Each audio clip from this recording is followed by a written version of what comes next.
Today we're working through the third movement of the Telemann Viola Concerto from Suzuki Book 4. Welcome back.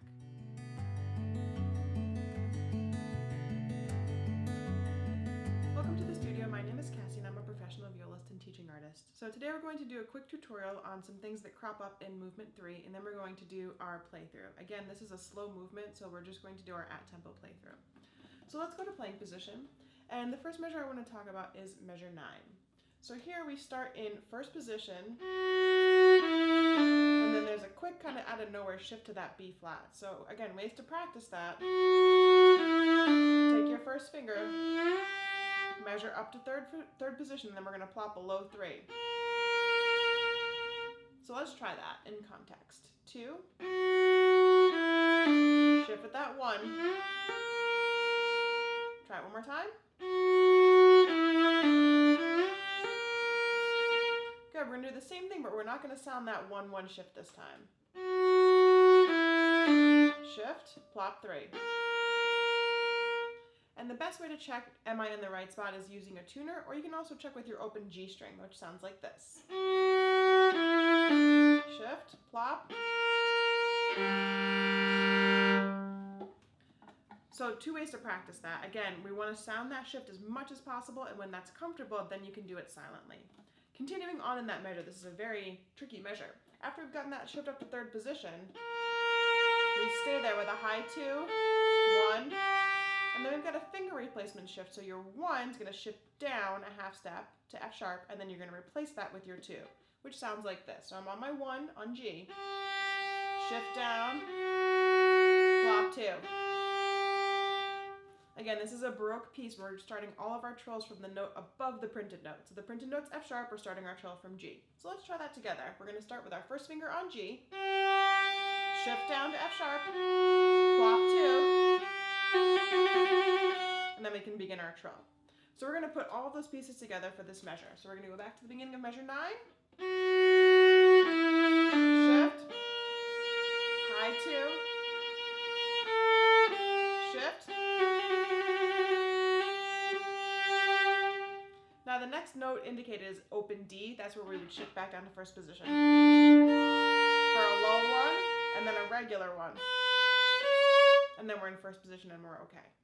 A similar issue happens actually in measure 18. So in measure 18, when I go to treble clef, I'm still in first position. And then we've got that big shift to a 4. But again, it's not a shift to a 4, it's a shift to third position with your first finger. So let's try that. We're going to sound that 1-1 shift. So starting from the E where the treble clef is, 1-1 shift, plop 4. Let's do that one more time. Back to first position, 1-1 shift, plop 4. And then we're going to stay in third position for a little bit. So we're on that 4G, high 1, 2, 3,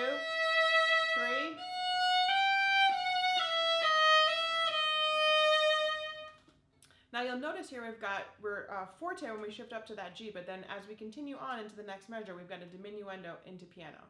So after we're secure with that shift into third position, what we want to do in measure 19 is stay in the lower half. So I'm on an up bow on that forte G, which brings me to the lower half. Now we're going to stay here. We're not going to use a full bow for that E.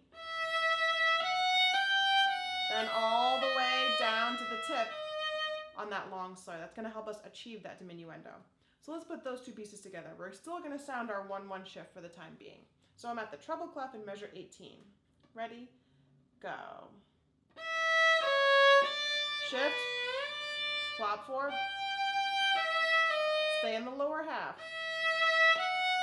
then use a full bow, which will help us achieve that diminuendo. The very next measure is the recapitulation or the recap, and it's just what happens at the beginning. So the beginning melody comes back. I want to talk about measure 22 because we've got these huge string crossings here. So at the beginning of 22, I'm leaving that third finger set on the D string. Now I've got this huge cross to the C string. So again, we're lifting our bow elbow to get down to the C string. I'm going to do from the note before that, G. Elbow lifts. Now, we have to kind of skip the G string because otherwise we're going to hear this, which we don't want. So I'm ever so slightly lifting my bow to get down there. So I'm not sounding the bow on that G string. I'm kind of avoiding it by lifting maybe a millimeter or two above the string level. So let's try that from the beginning of measure 22. Ready? Go. Set your 3 and leave it. Freeze. Lift your bow, set it on that low C string. And then same idea, we're going to use our elbow, our bow elbow, to drop to pivot us back to that next note. Let's try that again.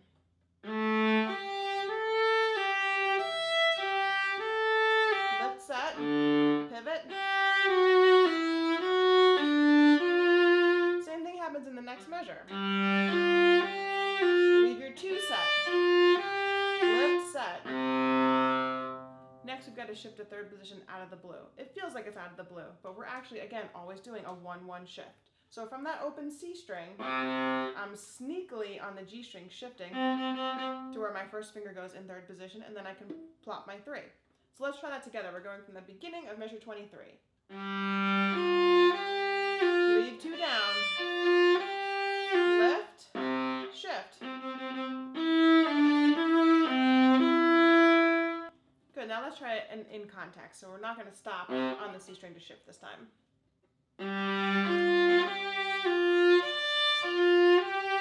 Full bow.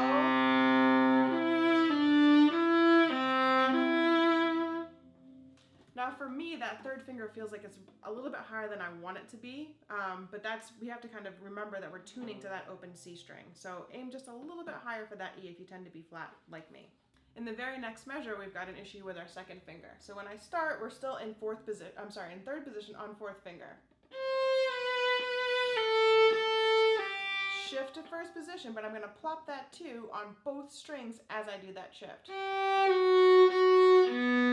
Because I can't lift it up to find that underneath a slur, right? Then I won't have a smooth slur. So in addition to having to worry about shifting to 1st position, we got to preset our 2 on both of those strings. So let's try that together. We're starting in 3rd position on 4th finger. Freeze, shift, cover 2 on both strings. Now leave that 2 down. Here it's a low 1, click shift to 1. Low 3, 2. So there's a lot in 25 that we didn't talk about ahead of time, but now you've got a little bit better idea of what's coming. Let's do that whole sequence again for measure 24. Set your 4th finger. Shift, plop 2 on both strings. Leave 2 down. Low 1. Trill from above. Low 3. 2. Now on that B, I like to use a low 3 as opposed to a 2 because then I don't have to hop my 2 and I can make a smoother connection. This brings us to the cadenza. So the cadenza, again, is your chance to be a little bit more improvisatory or kind of make it up as you go along. So we're holding that low 2, and if I just play it as indicated,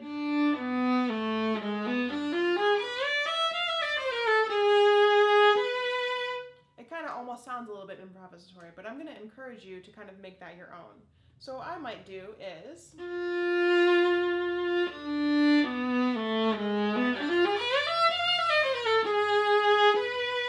and then we've got our double stop. So I'm in 3rd position, I've got to shift down to a high 3, and my 2 is going to be not touching across the string. So we're on B and G sharp. That's that NBC interval, NBC. We're going to play those together. Then 1 and 2 will touch, and then 2 stays and 1 scooches backwards onto G sharp / A flat. So let's try that whole sequence again. We're going to go from right where it changes to alto clef with a high 3 and a low 2, or a low-ish 2 on B and G sharp. Good, set your 1, and then your 2 is going to go right next door. Leave your 2, scooch your 1 backwards. And then just our 2 is under the fermata, so we're just going to sustain 2 after that.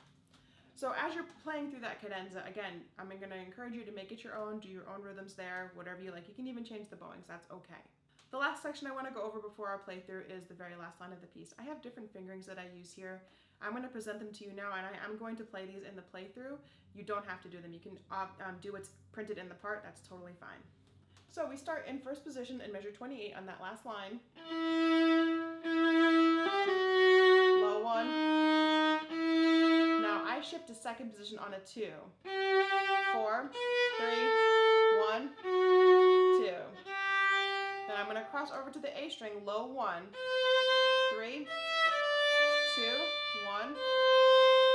Quick shift back to first position. And then a shift up on that D to second position with a 2. Low 4, 3, 2, 1. Back to first position, 1.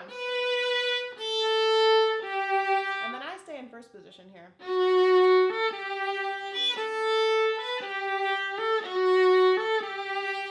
Trill from above. Leave that 1 set when you go across to the C string for that last chord. So again, if you need those fingerings, I'll have them printed below as indicated at what I do, but feel free to use your own fingerings there. So now we're going to do our playthrough, and again, we're just going to do this at tempo because it's a slow piece. Let's go to playing position, and I'll count 1 and 2 and 3, and we'll begin on the end of 3. 1 and 2 and 3.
Next entrance, 3, 4, 1.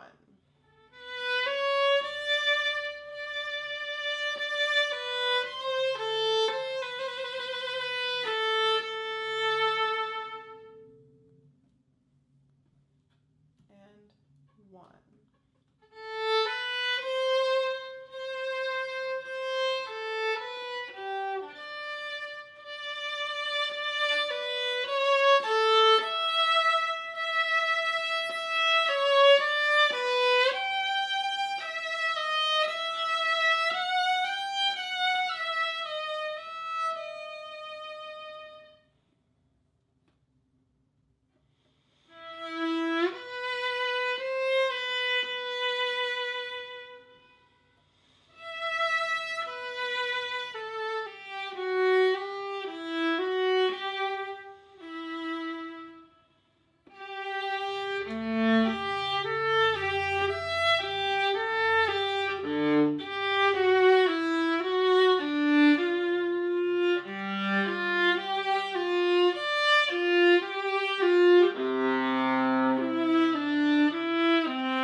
that was helpful. If you are interested in having my part with all of my fingerings annotated on it, I have that uploaded in Patreon, and I really hope you consider becoming a patron. We have a really great community there, and I'd love for you to be a part of it. Thank you so much for joining me today, and happy practicing.